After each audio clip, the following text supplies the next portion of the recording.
பங்குனி 20 தவக்கால சிந்தனைகள். இன்றைய உலகில் நிலவுவது பற்றாக்குறை அல்ல, பயிராக்குறை என்று சொல்வது சால பொருத்தமானது. இன்று மனிதன் தன்னிடம் உள்ளவற்றை மற்றவரோடு பகிர்ந்து கொள்ள மறுக்கின்றான். இன்னும் அதிகமாக அவன் செல்வத்தை சேர்த்து வைப்பதிலேயே குறியாக இருக்கின்றான். எதை நாம் இங்கு கொண்டு வந்தோம், நாம் அங்கு கொண்டு செல்ல என்ற ஒரு கேள்வி எழுகின்றது. இங்கேயே செல்வங்களை சேர்த்து வைப்பதால் ஒரு மனிதன் நிறைவான வாழ்வை வாழ முடியுமா? நிச்சயமாக இல்லை. அவன் உள்ளவற்றை அடுத்திருப்பவரோடு பகிர்ந்து வாழுகின்ற பொழுதுதான் அவனுடைய நற்செயல்கள் அவனுக்கு வாழ்வின் பலத்தை கொடுக்கின்றது. இதைத்தான் இன்றைய இறை வார்த்தையிலும் குறிப்பாக நற்செய்தியிலே லாசார் பணக்காரன் உவமை மூலமாக இயேசு எடுத்துரைக்கின்றார். எவ்விதமாக பணக்காரன் ஆடம்பரமாக வாழ்ந்த பொழுதிலும் அவன் தன் வீட்டு அருகிலே இருந்த அந்த பிச்சைக்காரனை கண்டு கொள்ளவில்லை.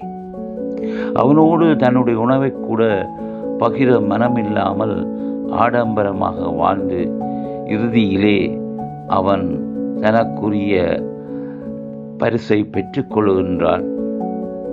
என்ன பரிசென்றால் எங்களுக்கு தெரியும். ஓமையிலிருந்து அவன் விண்ணகத்தை பெற்றுக்கொள்ளவில்லை, மாறாக அவன் கடவுள் இல்லாத உலகமாகிய நரகத்தையே பெற்றுக்கொள்கின்றான்.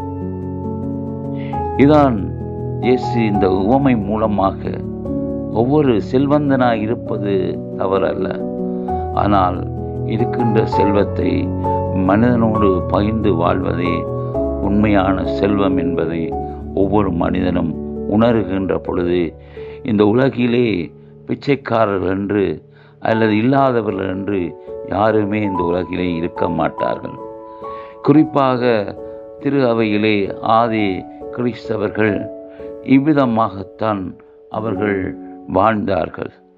அப்பத்தை பிற்பதிலும் ஒருவரோடு ஒருவர் தங்களிடம் உள்ளவற்றை பகிர்ந்து வாழ்வதிலும் அவர்கள் முனைப்பு காட்டினார்கள். ஆகவே அவர்களிடையே இருக்கின்றவன் இல்லாதவன் என்ற வேறுபாடு இருக்கவில்லை. இதை ஒரு விதத்தில் நவீன மொழியில் சொல்வதென்றால் சோசியலிசம் என்று சொல்லலாம்.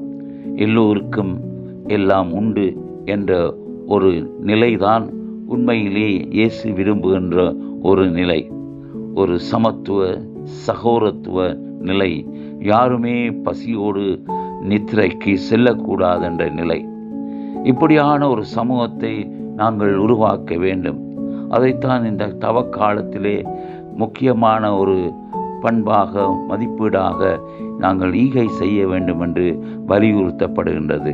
தான தர்மம் என்பது எங்களிடம் மீதியா உள்ளவற்றை அடுத்தவரோடு பகிர்ந்து கொள்வதல்ல, மாறாக எங்களிடம் உள்ளவற்றை நாங்கள் மகிழ்வோடு மற்றவர்களுக்கு பகிர்கின்ற பொழுது அது பெரிய ஆசீர்வாதமாக எங்களுக்கு மாறுகின்றது.